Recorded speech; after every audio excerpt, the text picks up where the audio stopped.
Bharatiya Janata party के नेता स्वामी प्रसाद मौर्य के इस्तीफे के बाद दारा सिंह चौहान ने भी इस्तीफा दे दिया है और उनके साथ एक अन्य सदस्य ने भी इस्तीफा दे दिया है। भारतीय जनता पार्टी के खेमे में लगातार जो वो खलबली मची पड़ी है और रैली तो आप सभी ने देखी होंगी, लेकिन रेला अगर आपको देखना है तो जनाब आइए आप उत्तर प्रदेश, वहां पर रैली नहीं वहां रेला निकल रहा है। और यदि आपका बच्चा जी न्यूज, सुदर्शन जैसे चैनलों को कई महीने या कई साल से देख रहा है तो सतर्क रहिए।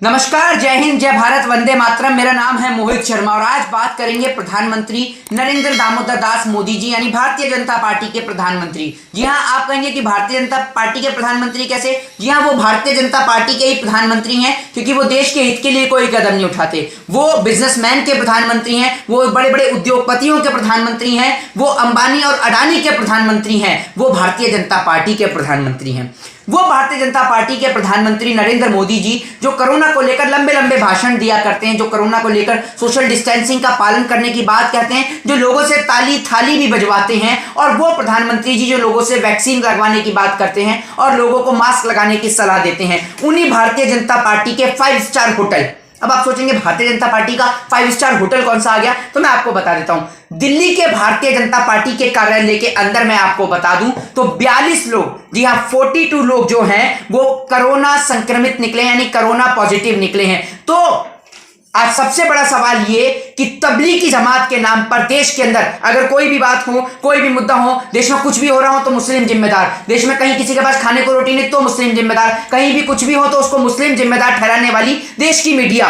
और भारतीय जनता पार्टी के लोग जिन्होंने देश के अंदर तबलीगी जमात को बदनाम करने का प्रयास किया था, तबलीगी जमात को बदनाम किया था और यहां तक कह दिया था कि हरे रंग का, जी हां हरे रंग का कोरोना, या फिर आप उसको कह लीजिए कि इन्होंने कहा था कि हरे रंग का वायरस, ये नाम उन्होंने दे दिया था। तबलीगी जमात को लगातार बदनाम करने का प्रयास किया था। लेकिन आज दिल्ली के भारतीय जनता पार्टी के कार्यालय यानी भारतीय जनता पार्टी के हेडक्वार्टर के अंदर जो है वो 42 लोग कोरोना संक्रमित निकले हैं। तो क्या देश की ईमानदार मीडिया, जी हां ये वही ईमानदार मीडिया की बात कर रहा हूं, अखिलेश यादव वाली ईमानदार मीडिया, जिस तरीके से आपने देखा होगा कि अंजना ओम कश्यप कहते हैं जिस तरीके से कि चोर की दाढ़ी मत इनका, जो बार बार आप किसी को चोर चोर चोर कहेंगे तो तकलीफ उसी को होती है कि जो चोर होता है। तो अंजना ओम कश्यप जब आज तक की डिबेट के अंदर जब अखिलेश यादव बार बार ईमानदार मीडिया का नाम लेते हैं तो अंजना ओम कश्यप ऐसे तिलबिला उठती हैं, उन्हें ऐसी मिर्ची लग जाती है कि उन्हें पता नहीं क्या तकलीफ हो गई है। देश के अंदर भाई ईमानदार तो मेरे ख्याल से कोई गलत शब्द नहीं है, तो वही देश की ईमानदार मीडिया जिसने तबलीगी जमात को लगातार टारगेट किया था, हर एक मुद्दों पर देश के अंदर वो जो है वो बदनाम करने का प्रयास करती है मुस्लिमों को। तो आज देश की मीडिया क्या आज भारतीय जनता पार्टी के कार्यालय पर ताला लगाने की बात कहेगी? देश के 5 राज्यों में चुनाव है, लोग लगातार भारतीय जनता पार्टी के कार्यालय में आ रहे हैं, जा रहे हैं, टिकटों को लेकर बार बार आते हैं जाते हैं। तो क्या आज भारतीय जनता पार्टी के कार्यालय पर ताला लगेगा? क्या आज लोगों की जान बचाने के लिए देश के प्रधानमंत्री जी, जिन्हों के भारतीय जनता पार्टी के कार्यालय में, देश के प्रधानमंत्री नहीं सॉरी भारतीय जनता पार्टी के प्रधानमंत्री जी, उद्योगपति के प्रधानमंत्री जी, क्या आज भारतीय जनता पार्टी के हेडक्वार्टर यानी कि आप कह लीजिए 5 स्टार होटल पे क्या ताला लगेगा? ये सबसे बड़ा सवाल आज मैं आप लोगों के लिए छोड़ रहा हूं कि जिस तरीके से बंगाल में खेला हुआ उसी तरीके से उत्तर प्रदेश में खदेड़ा होगा। उस खदेड़े की शुरुआत अब हो चुकी है। रैली तो आप सभी ने देखी होंगी, लेकिन रेला अगर आपको देखना है तो जनाब आइए आप उत्तर प्रदेश, वहां पर रैली नहीं वहां रेला निकल रहा है और वो रेला निकल रहा है भारतीय जनता पार्टी के नेताओं का और भारतीय जनता पार्टी का। भारतीय जनता पार्टी के नेता स्वामी प्रसाद मौर्य के इस्तीफे के बाद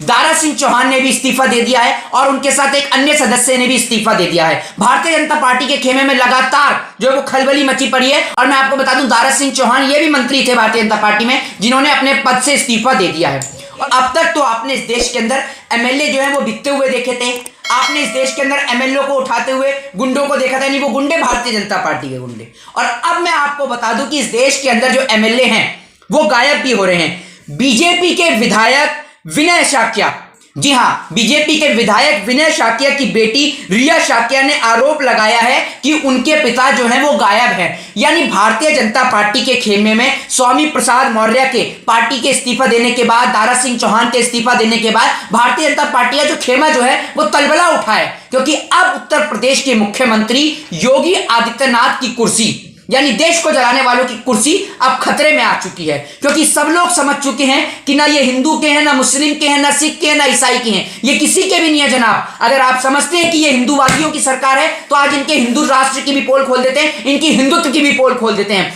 आपको एक खबर बताता हूं कि आधी रात को आगरा में सड़क के पास एक मंदिर था जिसको तोड़ा गया, जिसको वहां से हटाया गया। जी हां, बिल्कुल आपने सही सुना, आगरा के अंदर एक मंदिर को तोड़ा गया, वहां से हटा दिया गया। और यह सब काम किसी और ने नहीं,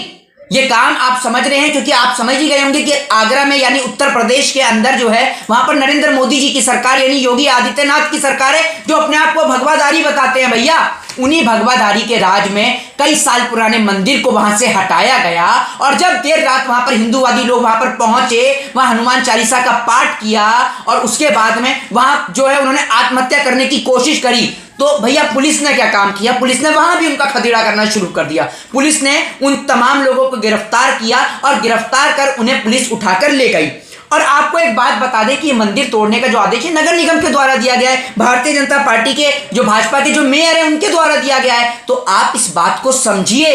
और अपने बच्चों को भी ये बात समझाइए कि ये जो देश में जो हो रहा है ना, जिसको आप समझ रहे हैं कि हिंदूवादी सरकार है, ये आपकी गलतफहमी है। असल में ये कुर्सी को हासिल करना चाहते हैं, और कुर्सी हासिल होगी पता है किसके नाम पे? ये कुर्सी अगर हासिल होगी तो ये कुर्सी हासिल होगी आपके और हमारे बच्चों के गलों को कटवा के, यानी हिंदू और मुस्लिमों को आपस में लड़ाकर भारतीय जनता पार्टी जो है वो अपनी कुर्सी को हासिल करना चाहती है। और एक बात मैं आपको सीधे तौर पे बता दूं कि यदि आपका बच्चा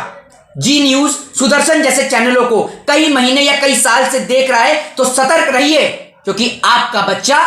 नफरत देख रहा है। आपके बच्चे के मन में जो है वो नफरत का जहर घोला जा रहा है। ये आज देश की वो मीडिया है जिसको देश के अंदर अमन, चैन, शांति, प्रेम, भाईचारे का पैगाम देना चाहिए, वो देश की मीडिया आज देश के अंदर दंगे और फसाद कराने में लगी है। कभी आगरा के अंदर मंदिर को तोड़ा जाता है तो कभी इस देश के अंदर हिंदू और मुस्लिमों को आपस में लड़ाया जाता है, कभी तबलीगी जमात के नाम पर देश के अंदर मुस्लिम भाइयों को बदनाम किया जाता है। तो देश के तमाम लोगों से निवेदन है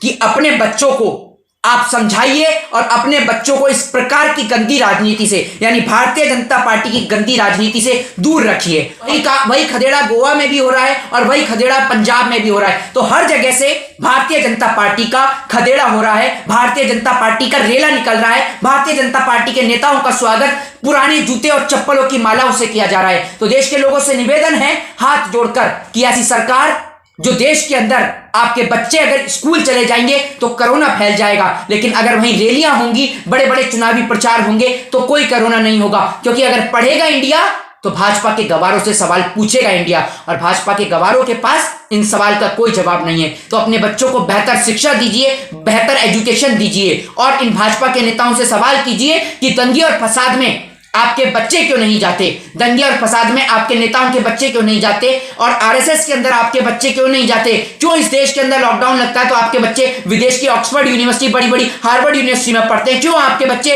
हिंदुस्तान की यूनिवर्सिटी में नहीं पढ़ते? आखिर क्या कमी है भारत देश की यूनिवर्सिटी में जो आप अपने बच्चों को भारत देश की यूनिवर्सिटी में नहीं पढ़ाते और अपने बच्चों को दंगों से दूर रख देश के बच्चों को मौत के घाट उतरवाने का काम करते हैं। जय हिंद, जय भारत, वंदे मातरम। धन्यवाद।